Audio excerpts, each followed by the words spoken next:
Now, one key component of physical resilience is physical activity. Now, if you're like many people, you may be thinking, okay, this is just going to be another exercise more message, blah, blah, blah, right? You're not wrong. It is. But there's a lot more than that, because I'm going to give you some information that you may not actually have already. And after that, we're going to move on to exploring intrinsic motivation as a way of supporting more engagement with physical activity. Now, more than likely, unless you're on your feet a lot at work or at home, you need more exercise. Research tells us across the globe many of us are not getting what we need, and it's one of the easiest ways of reducing your risk of non-communicable diseases, cancer, heart disease, stroke, etc. So point number 1, you probably need more exercise. It's not going to hurt. It's also going to have ripple effects on a lot of different things, including sleep, appetite, mood, and general health outcomes. Now next, some of us are thinking, I'm not one of those people. I get plenty of exercise. I walk, I go to the gym, I swim, etc., etc. And again, unless you're on your feet a lot at work, or you walk and cycle to work as part of an everyday commute, research tells us you probably overestimate how much exercise you're actually getting. And even if you are committed to a daily walk, yoga class, or a bike ride, guess what? You could be underestimating how much time you spend in sedentary activity. So that's when you're sleeping, resting, watching TV, reading, driving, or on the computer. And we all do a lot of that, don't we? Right? So this is the next point, which is pretty sobering, guys. Sedentary behavior and physical activity have to be considered separately when we're thinking about health.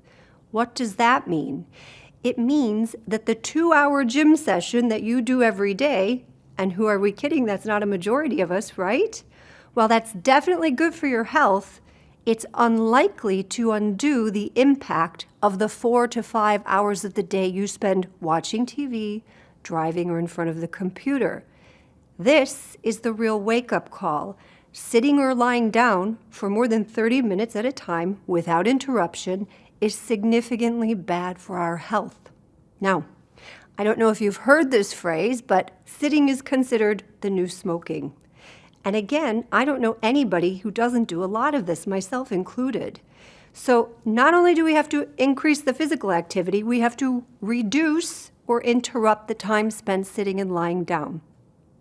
Okay, point number 3, as we age, for all kinds of valid reasons, physical activity can be harder, and we may naturally spend more time in sedentary positions. And there's kind of a chicken or egg scenario there, because illness or mobility issues can prompt more sitting or lying down, of course, but then that sedentary behavior can prompt more illness or mobility issues. So there's this meme about aging that really captures it. It says, you know you're getting older because when you drop something, you have to stop for a minute and think and weigh it up whether it's worth picking it up or not. Aches, pains, illness, all of these kind of have an invisible way of gradually dissuading or demotivating us from physical activity. And while we do slow down, and we should, we have to be very careful because our stage of life can naturally impact our activity levels without us even realizing it. Okay, here is the good news. Just by getting up every 30 minutes during the day and moving around lightly, you're improving your health. So you don't necessarily have to start a big exercise routine to get healthier, right? Next time we're going to talk about a plan to do that.